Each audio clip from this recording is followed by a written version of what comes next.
everyone fine. PDO ಪ್ರಶ್ನೆ ಪತ್ರಿಕೆ leak ಆಯ್ತಾ ಅನ್ನುವಂತಹ ಪ್ರಶ್ನೆ ಈಗ ಎದುರಾಗ್ತಾ ಇದೆ. ಇವತ್ತು ಪಿಡಿಒ ಪರೀಕ್ಷೆಗೆ ನಡೆದಿತ್ತು. ರಾಯಚೂರಿನಲ್ಲಿ ಪಿಡಿಒ ಪ್ರಶ್ನೆ ಪತ್ರಿಕೆ ಲೀಕ್ ಆಗಿರುವಂತಹ ಆರೋಪ ಕೇಳಿಬರ್ತಾ ಇದೆ. ಸಿಂಧನೂರಿನಲ್ಲಿ ಅಭ್ಯರ್ಥಿಗಳು ಪ್ರತಿಭಟನೆ ಕೂಡ ಮಾಡಿದ್ದಾರೆ. ಪರೀಕ್ಷಾರ್ಥಿಗಳು ಪ್ರತಿಭಟನೆ ಮಾಡಿ ಆಕ್ರೋಶ ಹೊರಹಾಕಿದ್ದಾರೆ. ಪ್ರಶ್ನೆ ಪತ್ರಿಕೆಗಳನ್ನು ಸೆಟ್ ಮಾಡುವಲ್ಲಿ ಕೆಪಿಎಸ್ಸಿ ಎಡವಟ್ಟು ಮಾಡಿದೆ ಅನ್ನುವಂತಹ ಗಂಭೀರ ಆರೋಪ ಮಾಡಿದ್ದಾರೆ. ಒಂದು ಕೊಠಡಿಗೆ 24 ಪತ್ರಿಕೆಗೆ ಅವಕಾಶ ಮಾಡಿಕೊಡ್ಲಾಗ್ತಾ ಇತ್ತು. ಒಂದು ಕೊಠಡಿಗೆ 24 ಅಭ್ಯರ್ಥಿಗಳು ಉತ್ತರವನ್ನು ಬರಿತಾ ಇದ್ರು, ಆ ಪರೀಕ್ಷೆಯನ್ನು ಬರಿತಾ ಇದ್ರು.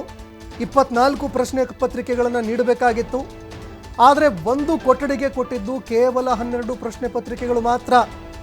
ಕೆಪಿಎಸ್ಸಿ ಕಳಿಸಿದ್ದು 12 ಪ್ರಶ್ನೆ ಪತ್ರಿಕೆಗಳು ಮಾತ್ರ. ಈ ಹಿನ್ನೆಲೆಯಲ್ಲಿ ಪ್ರಶ್ನೆ ಪತ್ರಿಕೆ ಲೀಕ್ ಆಗಿದೆ ಅಂತ ಆರೋಪ ಕೇಳಿಬರ್ತಾ ಇದೆ. 12 ಪ್ರಶ್ನೆ ಪತ್ರಿಕೆಗಳು ಬರೋದಕ್ಕೆ ಹೇಗೆ ಸಾಧ್ಯ ಆಯಿತು?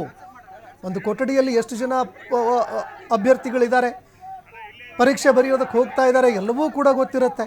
ಆದರೂ ಕೂಡ ಕೆಪಿಎಸ್ಸಿ ಇಂತಹ ಒಂದು ಲೋಪದೋಷ ಮಾಡೋದಕ್ಕೆ ಹೇಗೆ ಸಾಧ್ಯ ಆಯಿತು ಅಂತ ವಿದ್ಯಾರ್ಥಿಗಳು ಆಕ್ರೋಶ ಹೊರಹಾಕಿದ್ದಾರೆ. ವಿದ್ಯಾರ್ಥಿಗಳ ಪ್ರತಿಭಟನೆಗೆ ಇದೀಗ ಸ್ಪಂದನೆ ಕೂಡ ಸಿಗ್ತಾ ಇದೆ. ಎಲ್ಲ ವಿದ್ಯಾರ್ಥಿಗಳು ಕೂಡ ಪ್ರತಿಭಟನೆಗೆ ಇಳಿಯುವಂತಹ ಮುನ್ಸೂಚನೆಗಳು ಸಿಗ್ತಾ ಇದೆ. ಇನ್ನು ವಿದ್ಯಾರ್ಥಿಗಳು ಸರ್ಕಾರ ಈ ಕೂಡಲೇ ಮರು ಪರೀಕ್ಷೆ ನಡೆಸಬೇಕು ಅಂತ ವಿದ್ಯಾರ್ಥಿಗಳು ಆಗ್ರಹ ಮಾಡಿದ್ದಾರೆ. ಇನ್ನು ವಿದ್ಯಾರ್ಥಿಗಳು ಧರಣಿ ಕೂಡ ಕೂತಿದ್ದಾರೆ. ದೃಶ್ಯಾವಳಿಯಲ್ಲಿ ನೋಡ್ತಾ ಇದ್ದೀರಿ, ರಸ್ತೆಯಲ್ಲಿ ಧರಣಿ ಕೂತು ಸರ್ಕಾರದ ವಿರುದ್ಧ ಹಾಗೂ ಕೆಪಿಎಸ್ಸಿ ವಿರುದ್ಧ ಆಕ್ರೋಶ ಹೊರಹಾಕಿದ್ದಾರೆ.